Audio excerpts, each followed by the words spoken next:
Hello, നമുക്കിന്നൊരു ചപ്പാത്തി noodles ഉണ്ടാക്കാം. അതിന് വേണ്ടിയിട്ട് ഒരു സബോള ഒരു തക്കാളി എടുത്തിട്ടുണ്ട്. ഞാനിവിടെ ഈ സബോളയും തക്കാളിയൊക്കെ ചെറിയ കഷ്ണങ്ങളാക്കിയിട്ടൊന്ന് അരിഞ്ഞെടുത്തു. പിന്നെ ചപ്പാത്തി നൂഡിൽസ് ചപ്പാത്തിയാണല്ലോ മെയിൻ, അതുകൊണ്ട് ചപ്പാത്തിയൊക്കെ ഒന്ന് അരിഞ്ഞെടുത്തു. ഞാൻ 2 ചപ്പാത്തിയാണ് എടുത്തിട്ടുണ്ടായിരുന്നത്.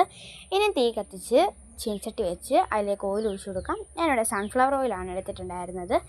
ഓയിൽ ചൂടായി വരുമ്പോഴത്തേക്കും അതിലേക്ക് ജീരകം ഇട്ട് കൊടുക്കാം. ജീരകം നല്ല രീതിയിൽ ഒന്ന് മൊരിഞ്ഞ് വരണം, കരിയരുത്. എന്നിട്ട് സബോള ഇട്ട് കൊടുക്കാം. സബോള നല്ല രീതിയിൽ വഴറ്റണം. സബോള റെഡിയായി വരുമ്പോഴത്തേക്കിന് തക്കാളി ഇട്ട് കൊടുക്കാം. തക്കാളി ഇട്ട് ലോ ഫ്ലെയിമിലിട്ടൊന്ന് ഇളക്കി നല്ല രീതിയിൽ ഒന്ന് വഴറ്റിയെടുക്കണം. തക്കാളിയും റെഡിയായി വരുമ്പോഴത്തേക്കിന് അതിലേക്ക് ഉപ്പും മുളക് പൊടിയും മഞ്ഞൾപ്പൊടി ഇട്ട് നല്ല രീതിയിൽ ഇളക്കാവുന്നതാണ്. പൊടിയുടെ ഒരു പച്ചമണമൊക്കെ മാറി വരണം കേട്ടോ. അങ്ങനെ ഇവിടെ പച്ചമണമൊക്കെ മാറി വരുമ്പോഴത്തേക്കിനും 2 മുട്ട പൊട്ടിച്ചൊഴിക്കാം.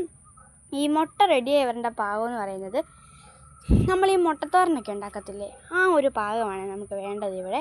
അങ്ങനെ മുട്ടത്തോരൻ്റെ ഒരു പാകമായി വരുമ്പോഴത്തേക്കിന് അരിഞ്ഞ് വെച്ചേക്കുന്ന ചപ്പാത്തി ഇല്ലേ, 2 ചപ്പാത്തി അരിഞ്ഞൊന്ന് ഇട്ട് കൊടുക്കണം. ചപ്പാത്തി ഇട്ട് നല്ല രീതിയിൽ ഇളക്കാവുന്നതാണ്. അങ്ങനെ ഈ ഒരു ഇത് കഴിച്ച് നോക്കി ഇഷ്ടപ്പെട്ടെങ്കിൽ ഷെയറും ലൈക്കും സബ്സ്ക്രൈബും ചെയ്യാൻ മറക്കല്ലേ.